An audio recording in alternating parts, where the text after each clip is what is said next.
Okay, good morning. Can make a start so that we don't run behind the schedule.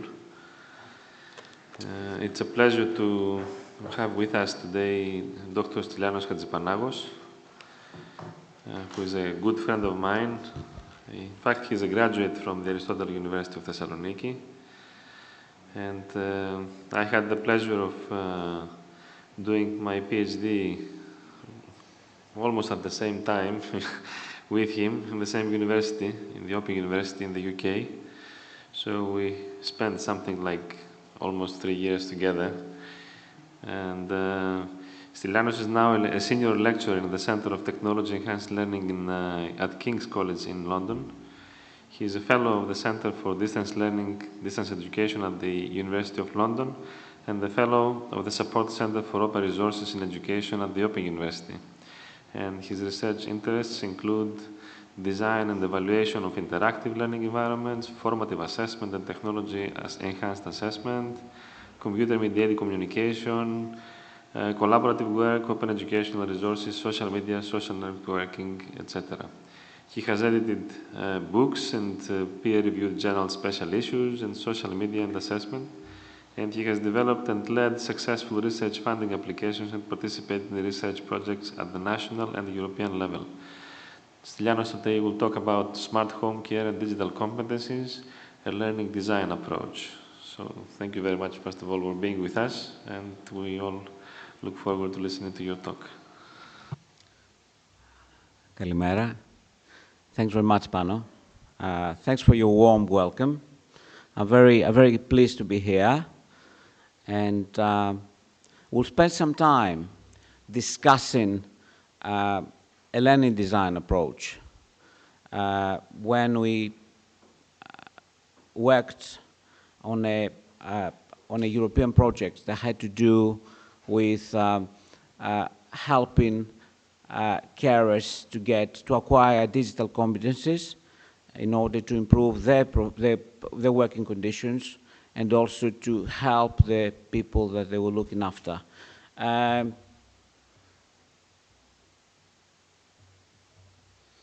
I will master this device for progressing through my PowerPoint, hopefully.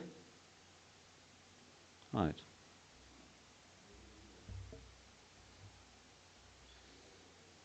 The computer might have crashed, do you think?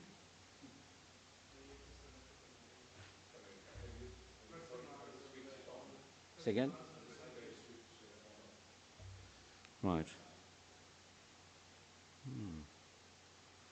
Okay. Let's have a look.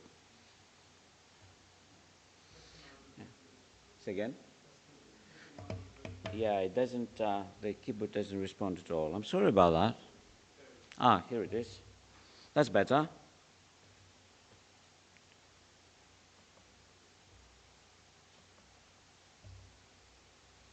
Okay, right.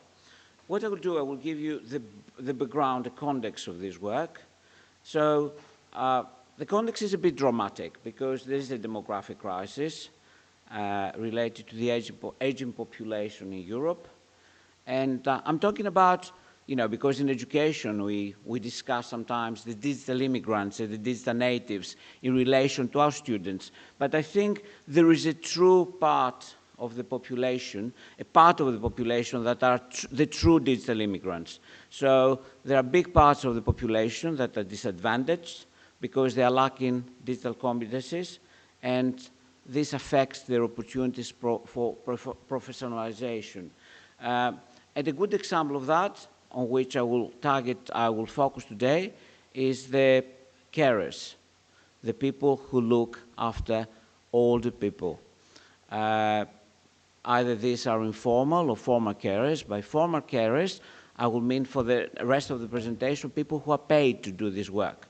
But there are informal carers as well, for instance, a member of family who looks after someone.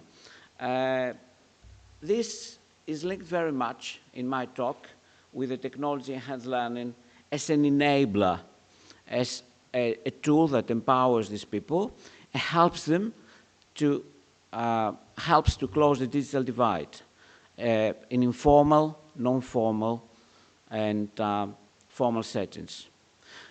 Interestingly, in this project, we were very much keen to find out what we could learn from this, because we were operating in an informal setting, that of the carers, and we were interested to find out what this could teach us for how we teach our students in a formal context, in the university setting. So, Verena yesterday, Verena Waits from the Open University, gave us a very interesting picture of what's happening in Europe with quite a lot of the issues related to care. So I'm not going to go into detail about the current situation, about ICTs and ambient assisted living.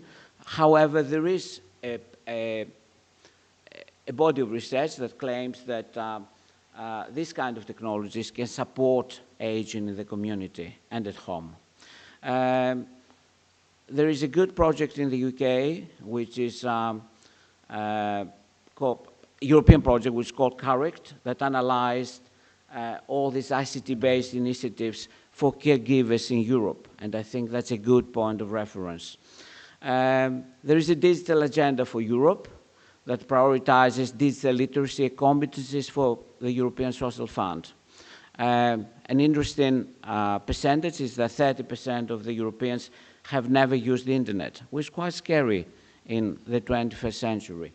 So this just to give you an idea about the overall context in which we were operating. And because we are talking about digital competencies, I think it's a good idea to spend just 1 minute looking at the definition of digital competence. So it comes from Ferrari's work, who has done quite a lot of significant work in digital competencies. There is a very quite influential project in European project which is called DigiComp, that developed a very influential digital competence framework. So by digital competence, we mean a set of knowledge, skills, attitudes that are required when using ICT and digital media to perform a range of tasks. And these tasks are solve problems, communicate, manage information, collaborate, create, and also, very important, share content. Another aspect of digital competencies have to do with build knowledge effectively. And I like the set of adverbs there. Effectively, efficiently, appropriately, critically, creatively, autonomously, flexibly, ethically, and reflectively. And where is this used? It's used for work, leisure, participation, learning, socializing, consuming, and empowerment. So you can see why I'm referring to the whole context, which is formal, informal, or non-formal learning. Part of the work I'm presenting today had to do with developing this digital competence framework, which was relevant to the people, to our target population, the carers. So what we did in this context is we had a literature analysis, as you do with research. We had a few expert focus groups where this kind of set of required digital competencies was discussed. We have semi-structured individual interviews with experts that helped us to get a good idea about the set of digital competencies that will be required for our competence framework. And also they gave us a good idea about the needs of carers in the context of Europe. And also had a questionnaire delivered to care workers and caregivers, where we're trying to get some intelligence about the things they knew, but also about the things that they would like to do. And the implication was that we could slot in technologies and technology-enhanced learning to help them to learn these things that were identified by the needs they expressed. So I won't go through our digital competence framework, which was quite big, but just to give you a brief idea, a quite complex visualization, I must say, of the digital competence framework. So it has all the areas there, and we can see it has to do with information, it has to do with communication, safety, content creation. There is another set of categories here on the right, the blue one, that has to do with acceptance of technology, which we thought was very important, adaptation to your own context, progression support, and the yellow bit at the bottom has to do with assisted living. So assistive technologies, e-health, and all this was linked very much to professional development, administration and management, which we thought was very important for the professionalization of these people. So, I've been working with in e-learning for a number of years.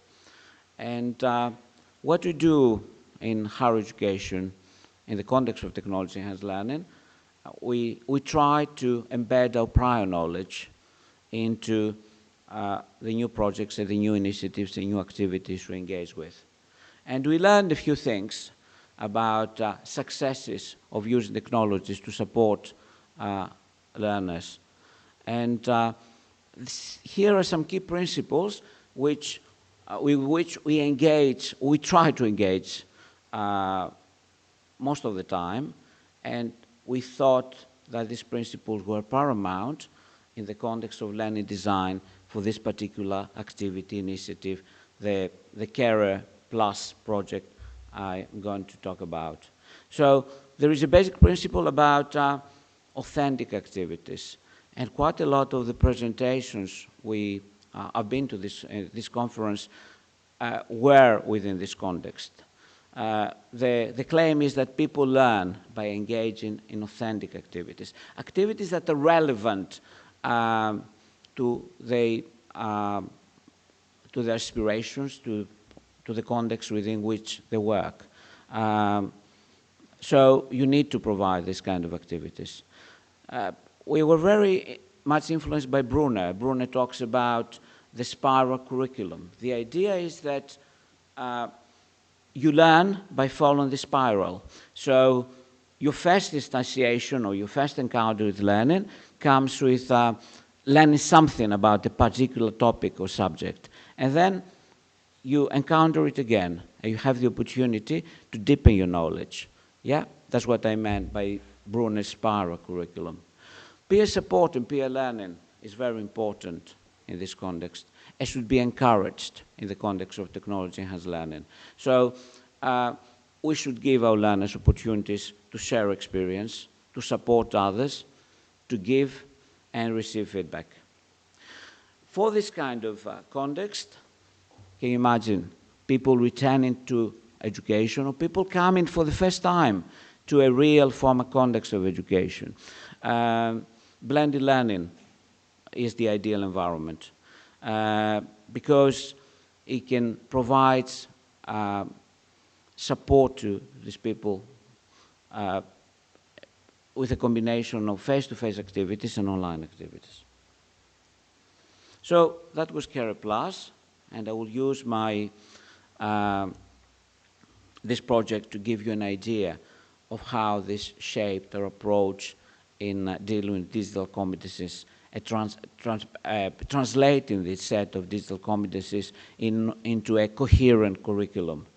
So what was the aim of that? First of all, I need to say that it was a European project under the ICT PSP initiative, and the aim was to equip European care workers with a set of digital competencies to support older people. By that we mean people over 65 in the use of ICTs and ambient assisting technologies. And there was a twofold impact. First of all, there was an incentive there to enhance the professional status of the care workers, to allow them to be more active in society, to diversify their opportunities for employment, mobility, things that are quite problematic in our assessment, in our initial assessment, because quite a lot of these care workers didn't have much of an opportunity to be mobile, to find employment in the context where they wanted, to get good employment. The other thing that was important was that we wanted to have some impact on the quality of life for the people they were looking after. And that was absolutely paramount for us. Yeah? So the way this project worked was we had these 4 research phases I mentioned earlier on, and then this helped us to create the first digital competence framework, and then there was a validation workshop to validate that, and then we developed the final version of the digital competence framework. We conducted a workshop with a care sector experts, and then this helped us to put together the learning architecture and the pedagogical framework associated with what we wanted to do. This resulted in a proto-curriculum, and a curriculum which was probably imperfect and needed to be validated. And after the validation workshop, we ended up with a curriculum, a learning architecture, which was the final version. So I need to talk about that. I need to show you this architecture and to tell you how our ideas and educational principles which we embraced shaped this architecture. We did not have direct access to all the people. We only operated in relation, in communication, the carers, the caregivers. So our approach was that we needed to empower the caregiver to become the mediator between the opportunities afforded by ICTs, what I was talking about, the digital competences, and the enhancement of quality of life of all the people in home care context. To put it simply, these people were targeting couples of people, pairs of people, and these pairs were the carer and the older person after whom they were looking. And the carer was central there because he was mediating these digital competencies, and he was helping the older person to acquire some digital competencies as well. So there was a double aim, a double objective there as well. I don't know how clear or big enough is this, just to give you an idea of what the curriculum, the project curriculum looked like. I will talk about the individual components because I think these are very important in the context of any approach to learning design. There was initially a profiling questionnaire. I will talk about that in a minute. And then after people completing the profiling questionnaire, there was an entry into the curriculum. And there was a set of different key categories. One had to do with foundational knowledge about digital competence development. Then there was an overall area about designing social care interventions. And after that, there were 3 optional modules where the carers needed to pick 2 out of 3. One had to do with professionalization and management of social care interventions. There was one about social inclusion, and there was one about independent and assisted living. Just to give you a more concise idea, I need to talk first about the profiling tool. In higher education, we do that quite a lot, but I've seen lots and lots of cases where we don't do it at all. We walk into a classroom and make, for instance, assumptions about the prior knowledge that the students have when they come into the classroom. So can you imagine in the context of this project where we didn't know much about these carers, about what kind of competencies, what kind of prior knowledge they had, how important it was to have this kind of assessment, to assess the prior knowledge.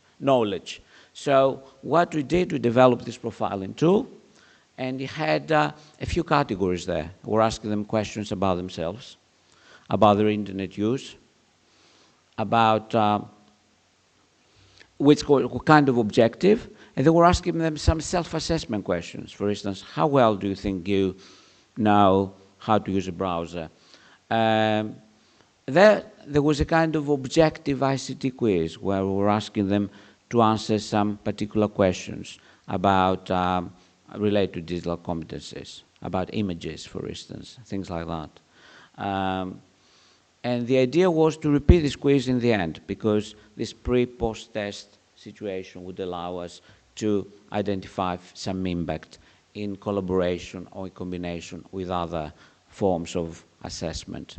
And the final thing we were interested in was about readiness to learn. So there was something we neglect again, I think, in the context of higher education, to ask our students how ready they are to learn, to embark on this trip or this journey with us. So there were questions of the type, what are the difficulties you might face if you embark on a part-time studying initiative over the 6 or 8 or 10 months? Would you be willing to do that? Because we wanted to identify people that would be willing to engage with us, and want to make sure we wouldn't have a huge dropout rate, because you can understand a big kind of problem in disaster, I would put it this way, in distance learning, open distance learning, is the huge dropout rate we quite often have when we recruit students. So this was about the prior tool, the profiling tool. And then we used the VLE, it was Moodle, and the curriculum was centered and was designed for the context of this VLE. Now, there is this concept that I'm sure you've had millions of times, if I can say that, the concept of communities of practice, which can be a very kind of theoretical, abstract mention, but does not have any particular specific context in quite a lot of cases. We thought that we would be able to create a community of practice because these people operated in a professional context. They had this relationship with people that were experts in a particular area. They were trainers, mentors, trainees, and this whole setup would help us to create this community of practice. Mobile learning was mentioned quite a few times in this conference. It was a particular form of mobile learning because we used mobile devices, tablets, and the curriculum we constructed, as I will show you in a minute, had to do with using tablets and related apps. So we used Google Nexus and the iPad. We experimented with mobiles as well, because what we did initially was to assess a few devices that were very much popular at the time, a couple of years ago. And Nexus, iPhones, iPads were very popular back then as well. And we realized that in the context of what we wanted to do, probably mobile devices, mobile smartphones were not appropriate. We needed to provide a screen, both for caregivers, but can you imagine the context of older people, that would be big enough for people to interact, have a good view of the curriculum and of the interface. So we were using apps. What kind of apps? Specifically constructed apps for the context of what we were doing, but also quite a lot of the popular apps all of us are using when we engage with mobile device. Either we use an iOS system or an Android. So things like Evernote, if you used any Evernote, an Evernote app before.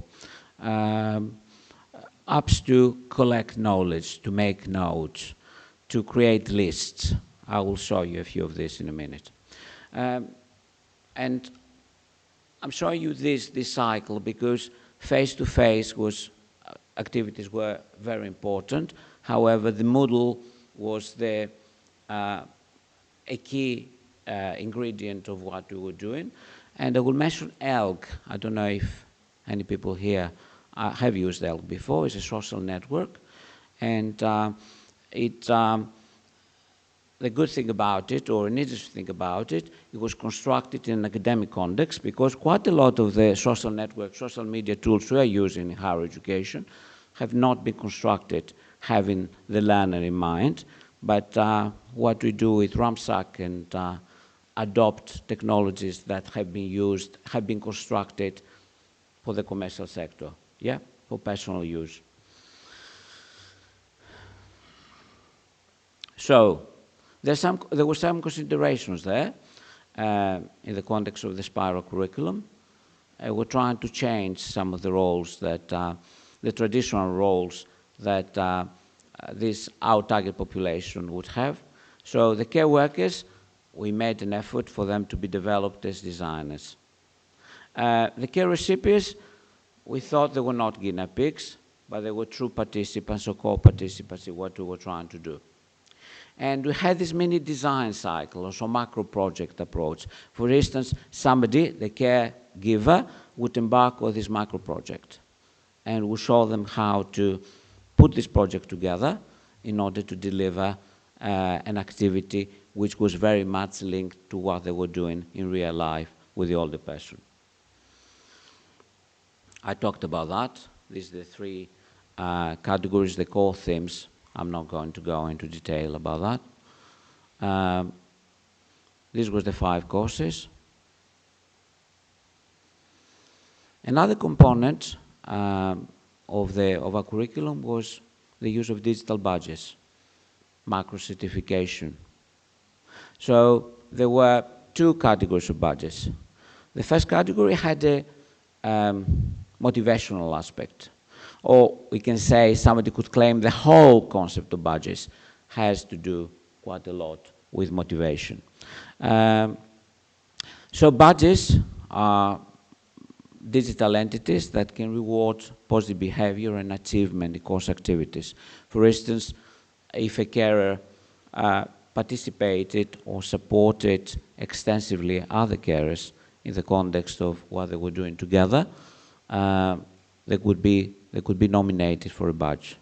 There were some automatic badges. For instance, if I finished the course, there were 5 courses, I would get a badge, and that was quite useful as well.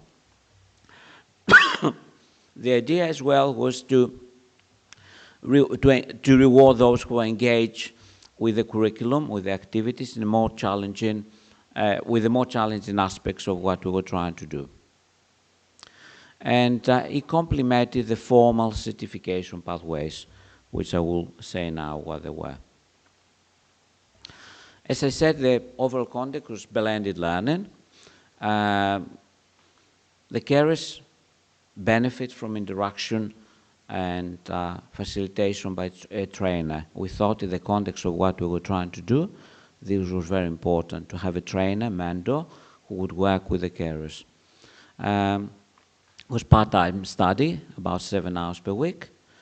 The initial contact was face-to-face, which would kickstart activities and will include cooperative learning to facilitate a shared understanding of entities, concepts, and what the activity was about.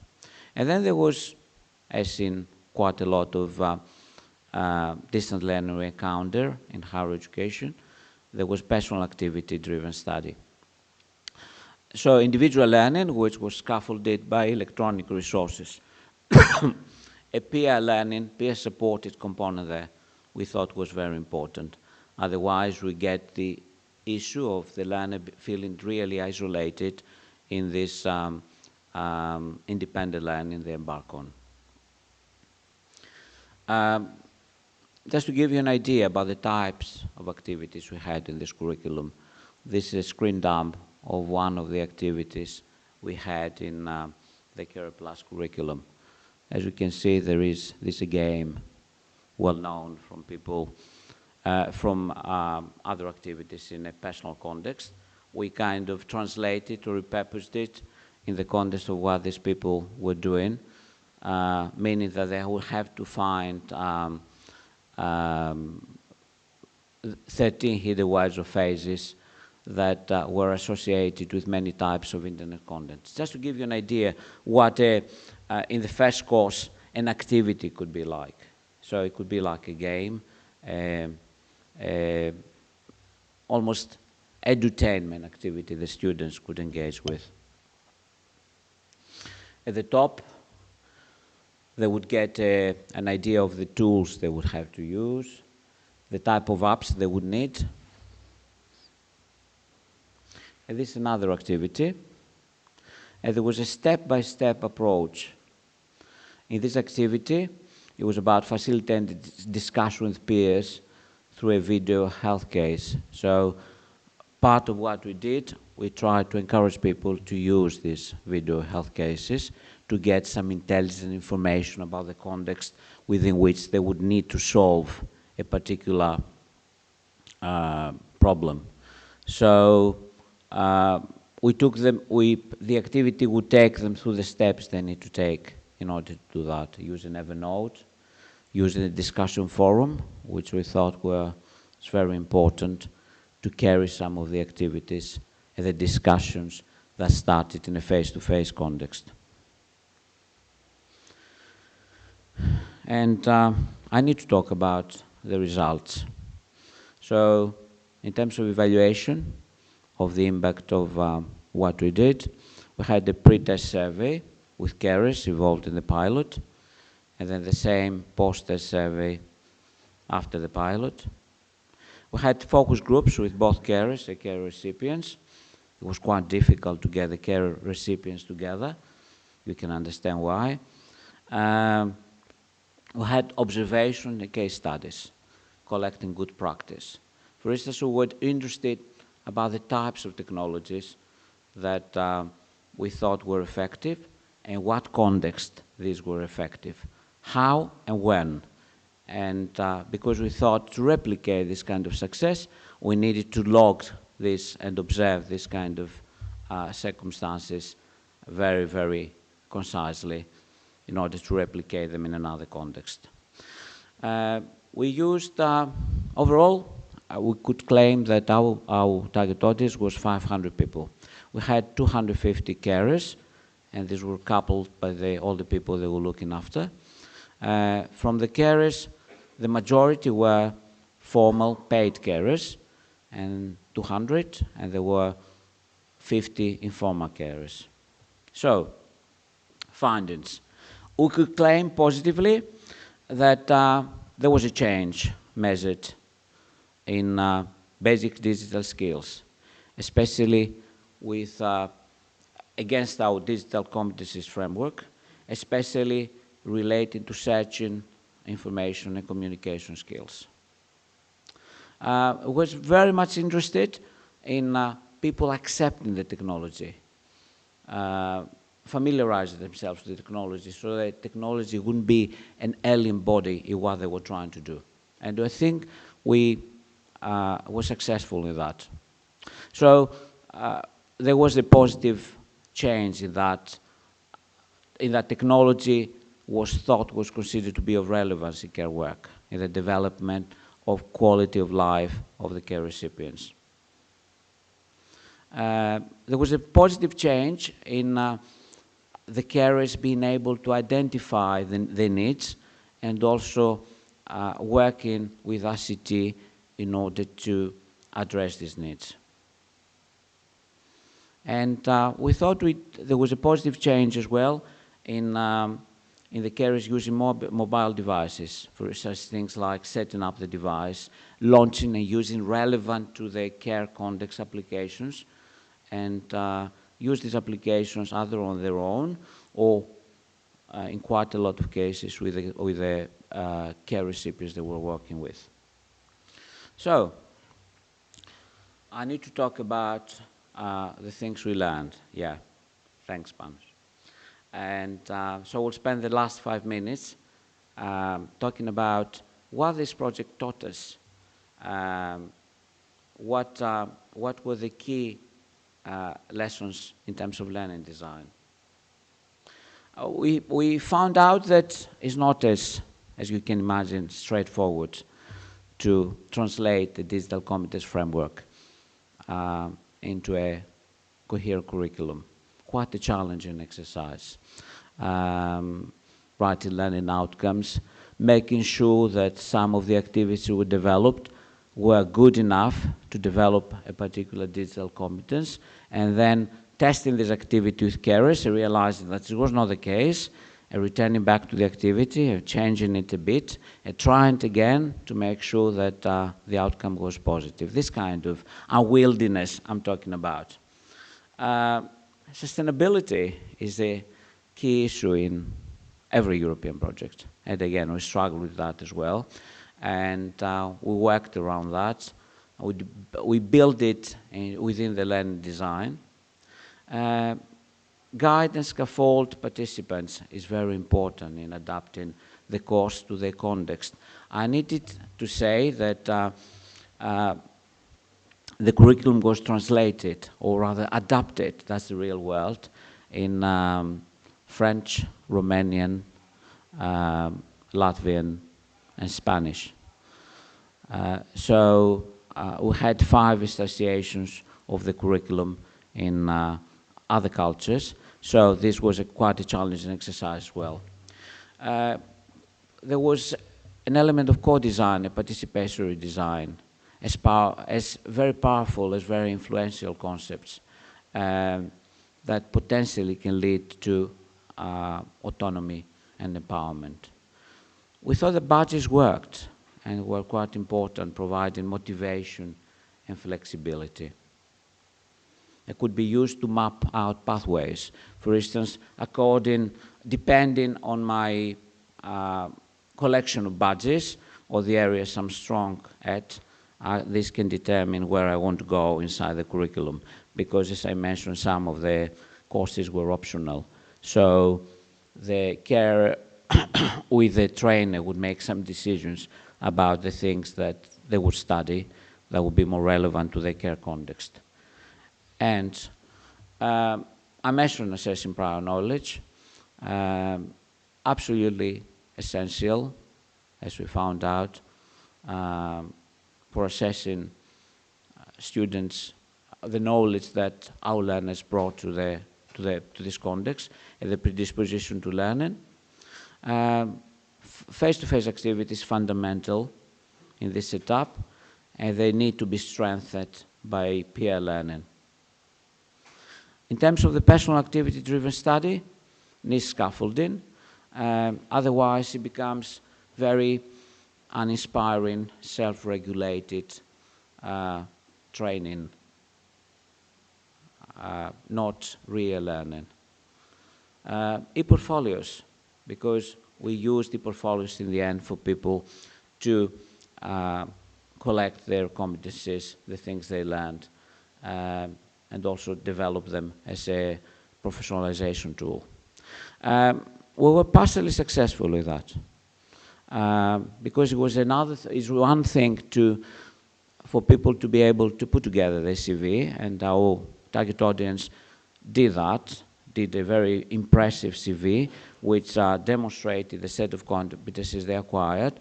What we were not very successful at was the reflective aspect, because I believe that portfolios need to have this reflexivity embedded in them. So I don't think it was very easy to work with these people, to work with our target audience, to make sure they embed this reflection inside the portfolios, in the portfolios. And the social network we used was ELK, again, probably not 100% successful, because it needed quite a lot of effort in moderating.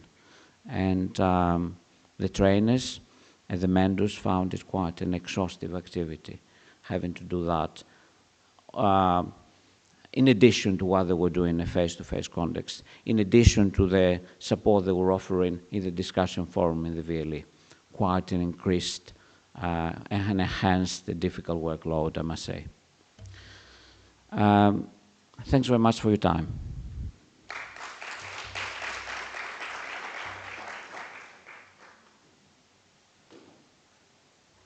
Okay, thank you, Stylianos. Any questions? Vicente? Congratulations, Stylianos, for your presentation. It was really amazing to know what you are really doing. One question about the budgets and the accreditation, because I understand that for informal careers, budgets it's enough, but maybe for paid caregivers, it was enough, or they were happy with the budgets, or they were looking also for some legal accreditation or certification of those skills acquired in the courses. Because sometimes this is a real barrier just to get these courses, because they are looking for something that's legal or that can be also used in other environments. We experimented with how the gain they got out of the budgets could be embedded into some formal certification context. It has not happened within the lifetime of the project. There was an informal aspect of using budgets, and that's how we use them. So I see the potential of what you are saying, and within the sustainability kind of aspect of the project, we try to build quite a lot of a more formal approach towards entities, digital entities like budgets. But what we ended up within the lifetime of the project using budgets for was an informal, motivational aspect, and only the 5 badges that were associated with people completing the 5 courses, we thought they would be used in a formal approach. For instance, linking them with LinkedIn or with other kind of social media to demonstrate achievements. Did this answer your question? Yeah, perfect. Well, one additional question. Who designed the learning modules? Which profile of people were designing these pieces of modules? Were there also caregivers or psychologists or ICT people? The people, okay. Well, it was a multidisciplinary team. Educational technologies played a very important role in that. Also had the luck to be working with partners that had significant experience in the context of care. For instance, the project coordinator was an organization in France called Iperia. Basically, they're the key organization in France that tried to professionalize caregiving in the context of France. So we had experts in care and in assisted living that would contribute towards the activities. Quite often the activities, we would develop an activity and this would be returned back to us. They would say, too academic, too difficult. In one of the initial activities, the people who put the activity together, some academics, uploaded some research papers onto the system. And these were returned back to us, and they said, totally inappropriate in the context of these carers. You need to find a language of communication that would reach them. And giving them research papers to read probably is not a good idea to start with.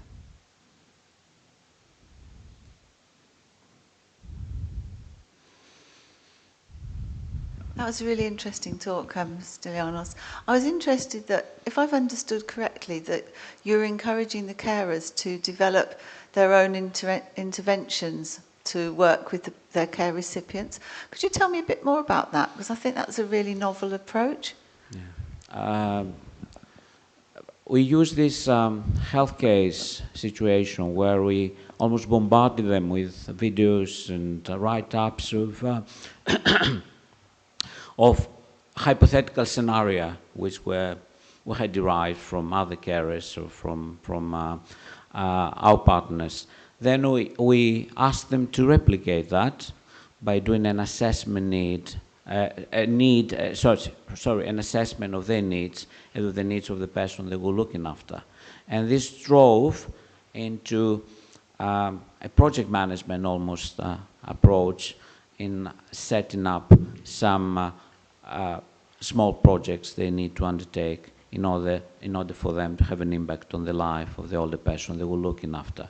For instance, a pedestrian use of that would be to enhance the variety of the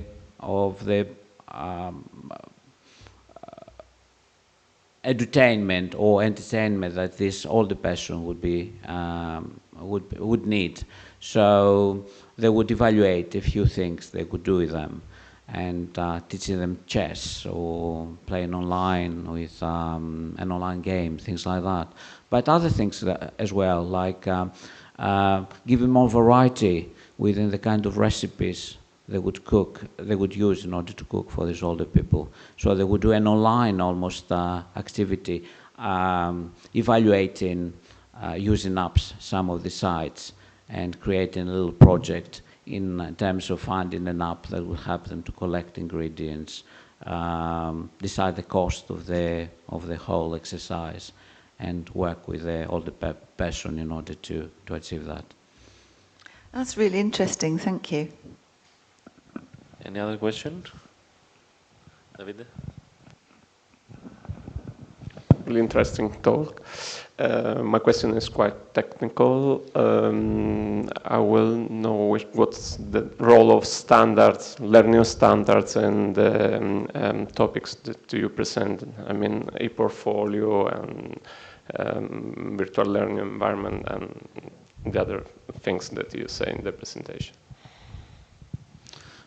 Yeah, sorry, David. If I understood the question, you want some information about the portfolio? The role of standards and yes, in the portfolio and the learning management system that you use, as if you have considered the use of specific standards, or if you have defined your learning path. All right. There were some tick boxes you needed to put a tick against in terms of W3C standards. And also, the approach was to use resources that are well recognized, like Moodle, and also where there is an opportunity to delve and benefit from a community of other people who are developing and working with this kind of resource environments. As I mentioned, ELG as well was a well-known, a well-accepted environment, and this helped us to make sure that we delivered in terms of standards, in terms of specs that our materials needed to conform to.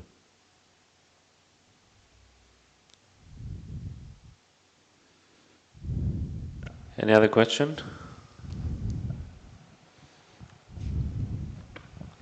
Okay, if not, I would like to thank Stylianos once more.